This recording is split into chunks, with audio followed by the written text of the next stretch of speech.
suspects are being. One case involves the FBI is now offering $100,000 to see if the police are releasing.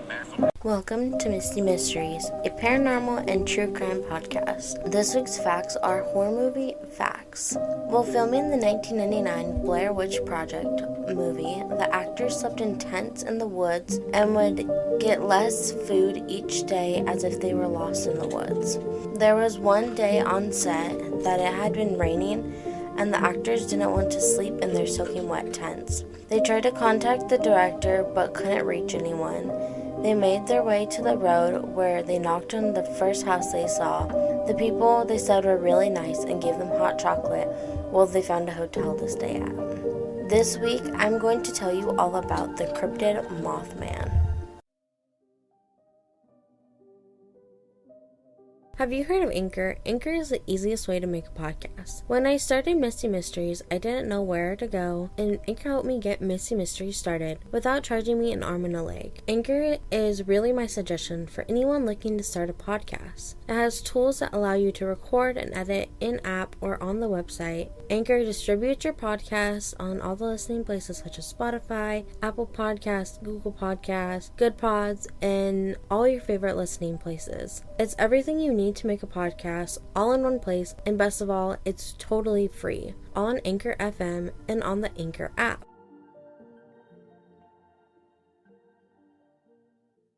Mothman is rumored to first have appeared in West Virginia. Mothman is described as being 7 feet tall and a humanoid shape. His wingspan is 10 feet with glowing red eyes.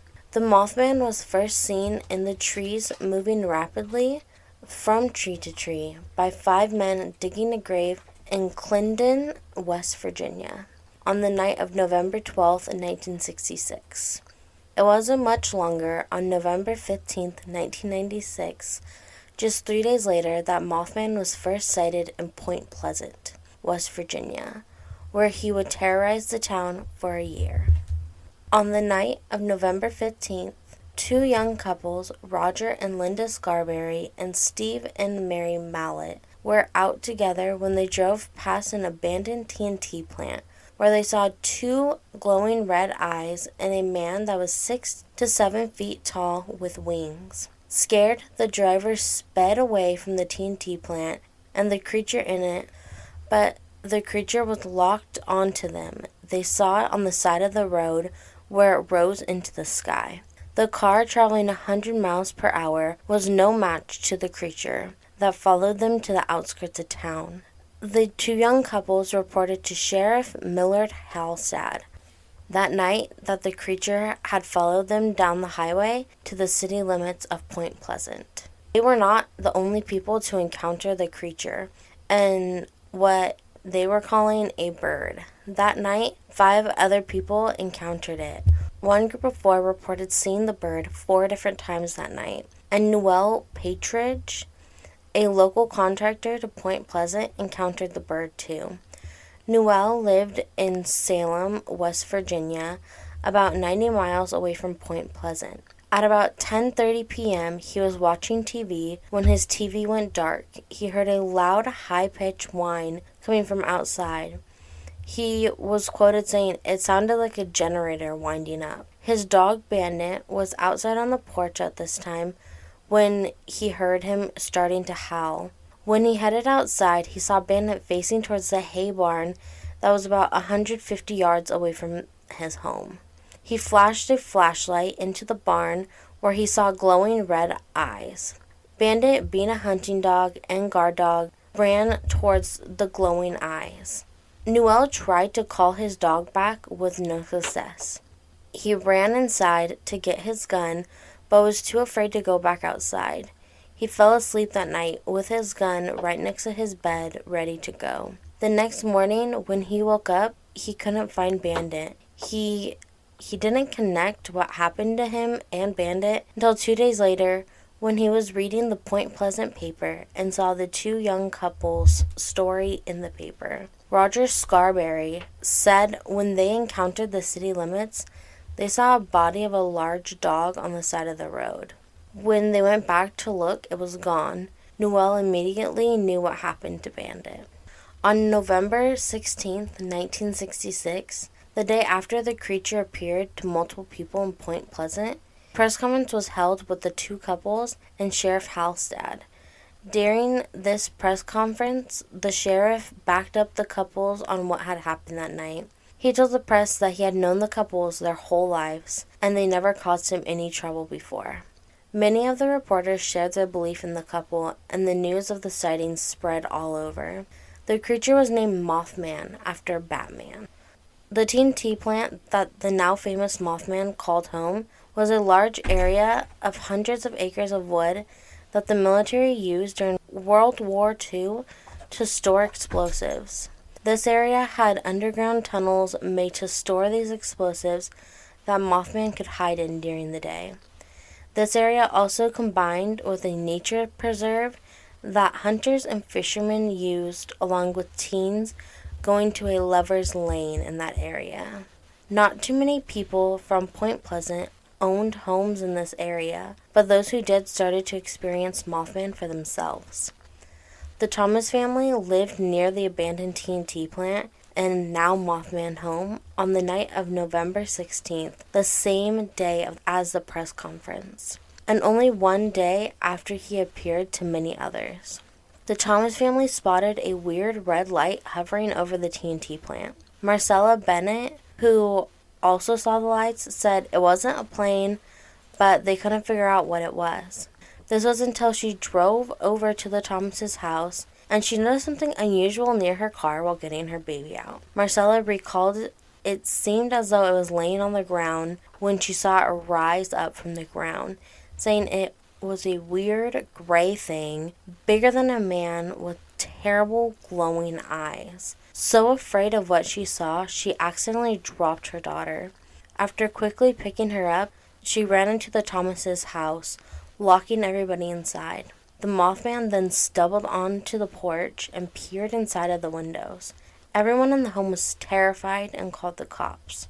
When the cops got there, Mothman was gone. Marcella was traumatized by what she had saw. She had to be treated for anxiety caused by the encounter, but she believed that the Mothman wasn't done visiting her. She could hear what sounded like a woman screaming outside her home. It is believed that the Mothman can only communicate in screeches that sounded like screaming woman. He is also said to have a loud humming noise when he flies and is gray and brown in color. Marcella wasn't the last person to experience odd events in Point Pleasant. People from all over, and even people from out of town like researchers and monster hunters, started to experience odd things. John Keel, an author who wrote all about Mothman, reported over 100 people had odd events happen to them, such as TVs and phones failing to work, lights in the sky around the TNT plant, cars stalling out near the TNT plant, short-lived poltergeist activities in homes, locked doors opening and closing by themselves, and thumps heard outside of people's homes. A family who lived just south of the TNT plant sold their home and moved to a different neighborhood to get away from these odd experiences. Point Pleasant had turned into a hot spot for strange activity that seemed to end tragic when the Silver Bridge, a bridge that connected Point Pleasant to Ohio, collapsed during rush hour traffic on the night of December 15th, 1967. Dozens of cars were dropped into the cold and dark Ohio River, killing 46 people. 2 victims were never recovered, and 44 victims recovered were buried in an Ohio cemetery. Shortly after the accident on Silver Bridge, Point Pleasant and many eyewitnesses of Mothman were visited by a short man in a black suit and black tie with an unknown accent. He was described as having high cheekbones and narrow eyes. Many eyewitnesses that had spoken to him said that he made them feel uncomfortable, uneasy, and seemed to be lying about who he was. He said he was a reporter for Cambridge, Ohio, but didn't seem to know where Columbus, Ohio was. Mothman sightings and all the unexplained events seemed to end in Point Pleasant, But did Mothman just disappear, or is he something more? Some believe Mothman is an omen of death. There is a reported sighting of Mothman from August 2007 when the I-35 West in Minnesota fell into the Mississippi River, injuring 140 people and killing 13 others. A radio show called Coast to Coast AM got a caller who talked about seeing Mothman before this accident. Mothman is still unknown to this day about exactly what he is, but there are many, many theories around the internet about what Mothman is, from aliens to angels to the Native American lore of Thunderbird, and then there's him being rationalized as people seeing barn owls, maybe a mutilated bird. There's talks of Mothman being crane, which isn't native to the area, but somehow got to the area. And even Mothman being someone in a suit, being a hoax. What we do know is the town of Point Pleasant, along with many others, hasn't forgotten the strange year of 1966. Point Pleasant has a statue made in town of Mothman, along with shops that make merch and souvenirs of Mothman, restaurants with Mothman-themed food, a Mothman festival, and even a Mothman museum with all the newspaper clippings, books, evidence, and so much more on Mothman. I'd like to thank you for listening to Misty Mysteries. If you like the podcast, I also have a true crime episode on Wednesday where I cover unsolved cases. Please leave a good review on Apple Podcasts and Podchasers. If you like the podcast, please subscribe for 2 new episodes every week and share with friends, family, and on social media. Speaking of social media, you can find the podcast on Twitter, Instagram, and Facebook. You can listen to this podcast on all your favorite listening places like Spotify, Apple Podcasts, Google Podcasts, Anchor, Good Pods, and so many more. As always, all my resources and information around this episode can be found in the episode description, and there will be no episode this week, so I will see you guys next Wednesday.